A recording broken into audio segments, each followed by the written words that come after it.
Hello everyone, welcome back to my channel. Welcome if you're new, which you probably are. Today I want to talk about the 6 books I read in September. Thank you so much for being here and I hope you're having a fantastic day. September was quite a strange reading month for me. I have been in a slump for quite some time now. It really started over the summer, which honestly always happens to me. But it really did take me a long time to get out of the slump. But the good news is that I feel like September was finally the month where that happened. So let's talk about all of the books that I read and the book that saved me this month. I started off the month reading 2 audiobooks, and the first one was The Golden Spoon by Jessa Maxwell. This book was written with a very specific audience in mind, and that audience is me. This is essentially a thriller that takes place in the Great British Bake Off. The book does take place in America, but if you watch the Great British Bake Off, you will know that the author is describing that show. She just cannot name it. In this book, we're following a few different characters who are all part of the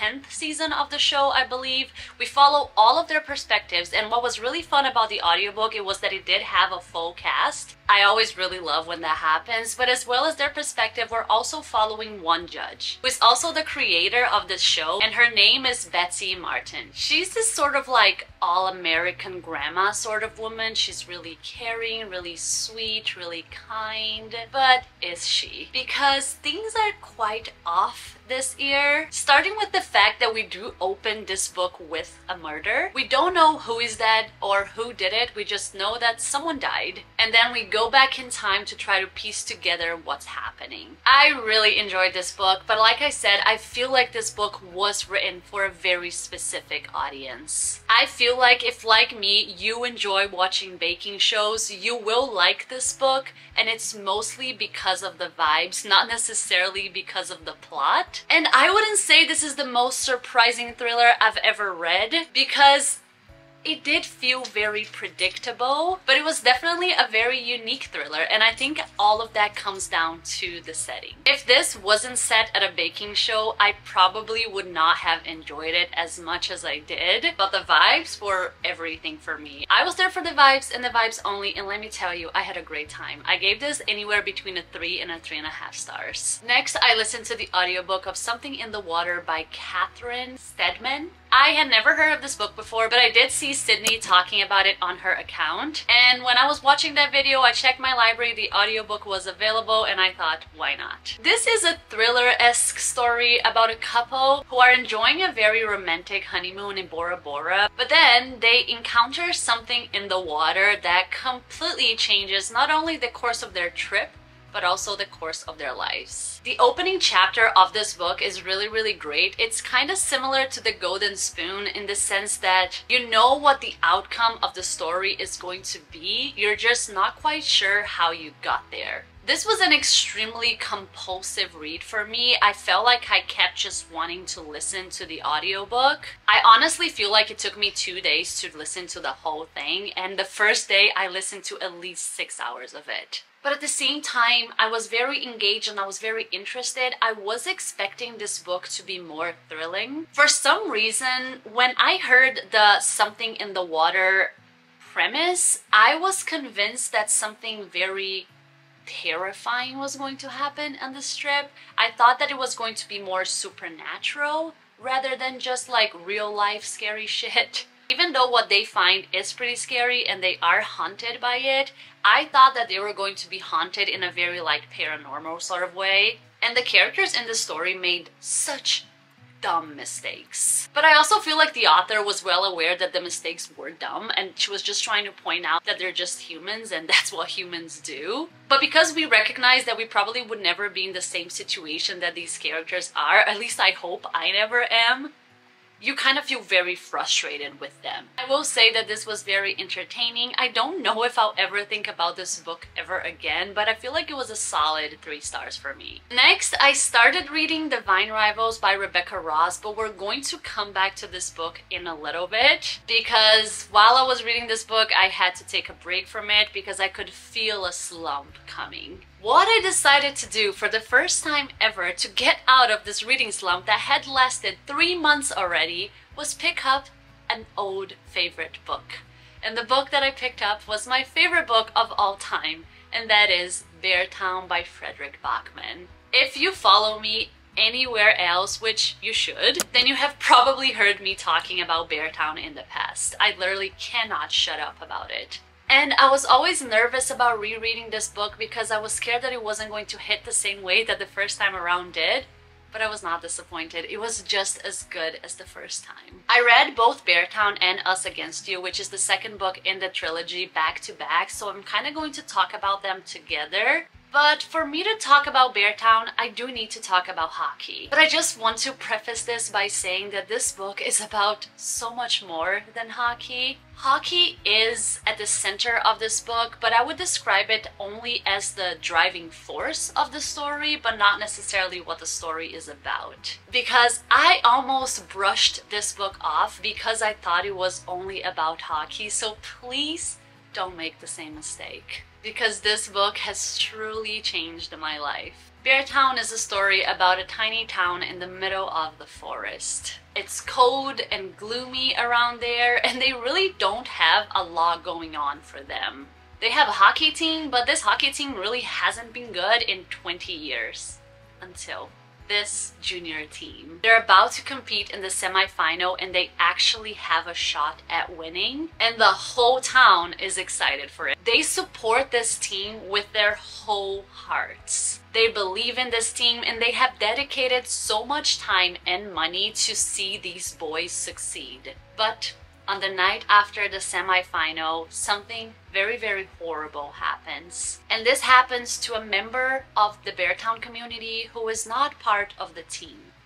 But someone from the team is involved in this, and everything unfolds from there, and we watch how this single action affects a whole community, a whole team, a whole family, friends. And this story is truly about our community, but also the mistakes that we make. It's about loyalty and family and friendship and privilege, sexism, and also how the choices that we make ultimately define who we are. It is one of the most brutal and yet most beautiful and hopeful books I've ever read. And the back of this book says, "In this story of a small town, Frederick Bachman has found the whole world."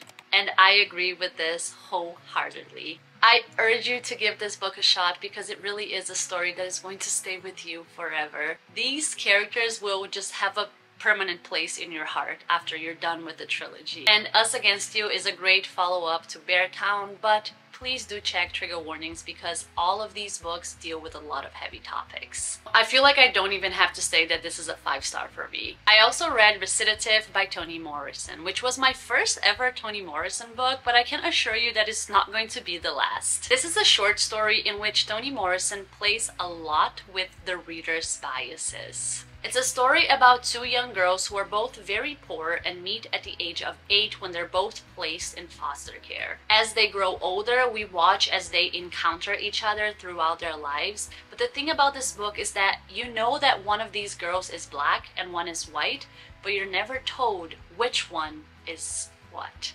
So as readers, we never know for sure and we're constantly trying to guess. And Toni Morrison intended for it to be this way. This is very much a social experiment, and it's to force the reader to confront their own biases and their own internalized racism. I kept going back and forth on which girl I thought was white and which girl I thought was black, and I never really came to a conclusion. And I honestly think that was what Toni Morrison intended. I honestly feel like she wanted their readers to never know. This book also has an introduction by Zadie Smith, but I will say, in my opinion, I think you should read the introduction after you read the book because it does have a lot of spoilers. I started listening to it and then I just switched because I felt like the book was getting spoiled. But do read it because it adds so much more value to the book.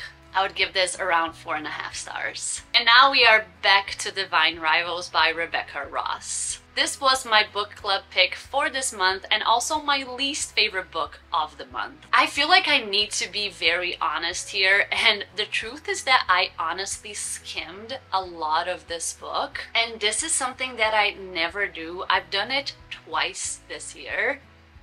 But I just did not like this book and I felt like I had to finish it because it was my book club pick, so I did skim it a little bit.